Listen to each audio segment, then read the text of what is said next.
Hey everybody, good afternoon. It is a beautiful evening in the mountains of Virginia, and I want to do a little short video about a topic. How does Lyme disease pertain to multiple chemical sensitivity, mast cell activation syndrome, and mold toxicity? On my group, you will find it's a picture. You can look back on the photos, and it's very common that people that have mold toxicity have underlying co-infections and Lyme disease. If you look on the Hell's Bells and Mast Cell Lady, she has a whole page dedicated to curing her mold toxicity or mast cell activation syndrome and most of their multiple chemical sensitivity from treating Lyme disease. Now, everybody's root cause is different. Yours may be mold. Jim Ball's may be heavy metals chemical poison. Billy Ball's might be Lyme.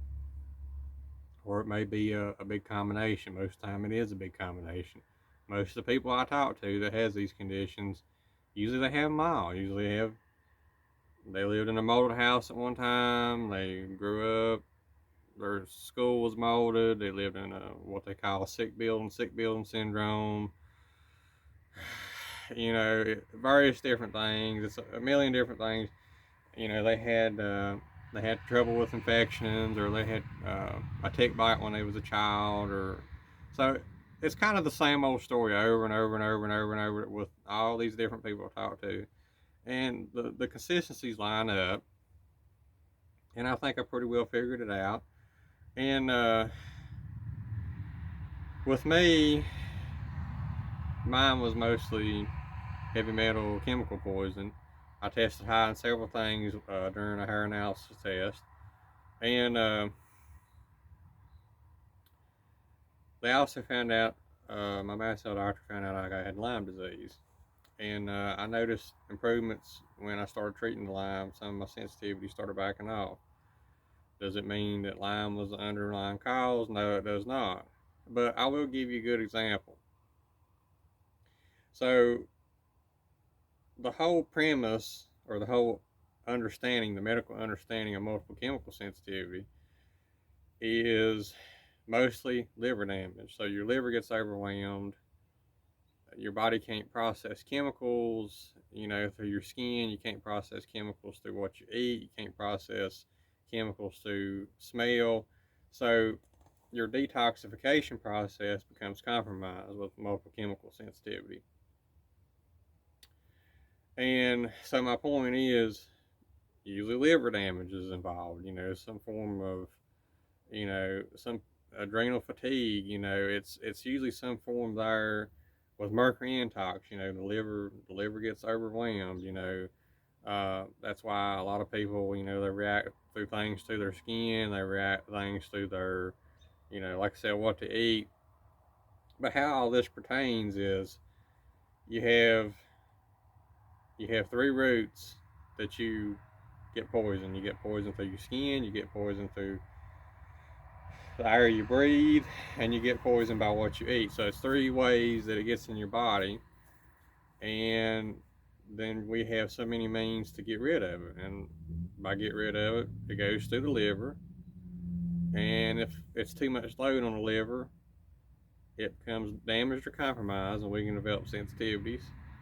And the means of which we get rid of it is through feces, pee, sweat, etc. So it's three ways in, three ways out, and that's the whole point of detox, as you get the environmental load down. So now we got to understand what basically the premise of MCS.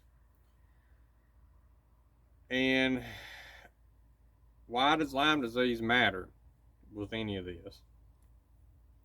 Well, it matters because, let's say you got tick bit or mosquito bit 10 years ago.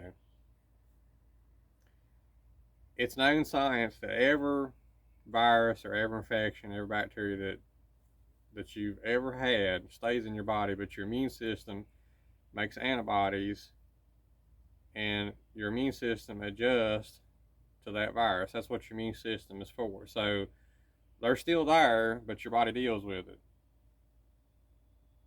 and it becomes such a low level it's not detectable. So that's why the Western blot, etc. It usually doesn't detect these infections years down the road. It takes a specialized test like the DNA connections, like I done. And here's what I want to relay is when your organs are damaged with MCS or you're compromised and your immune system's real down and your liver, it can't tolerate this, it can't tolerate that, your liver's just kind of beat up. And what happens is these infections and these parasites just run rampant. They flare up.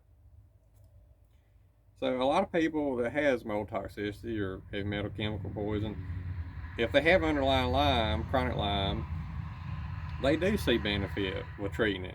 And the reason why is because the immune system just gets so compromised. When they start treating Lyme disease, they say, "Oh, okay, I feel better.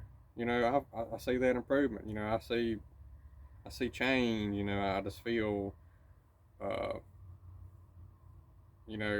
it's like this miraculous recovery with some people." A good example to prove my theory and to prove what I'm saying is go to an old folks' home, go to a nursing home, and I'm just throwing this out there.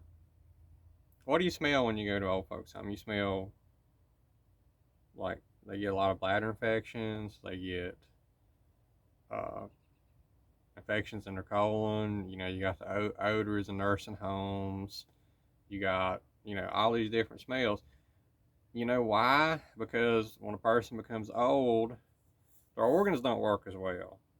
So when their organs don't work good and they start failing, they get bladder infections or they get blood infections or they have swelling, they have anemia, and kind of the same thing happens with um, MCS. All the underlying things you had, the body's beat down, and all these different things just kind of run rampant and do more damage, and your body just kind of crashes. So that's why people experience these huge crashes when they develop multiple chemical sensitivity and these other various conditions. So I wanted to do a video on that. I felt like um, it was worth going over, and I felt like it was a good analogy. But y'all have a good one. It's getting late. Time for me to roll out of here.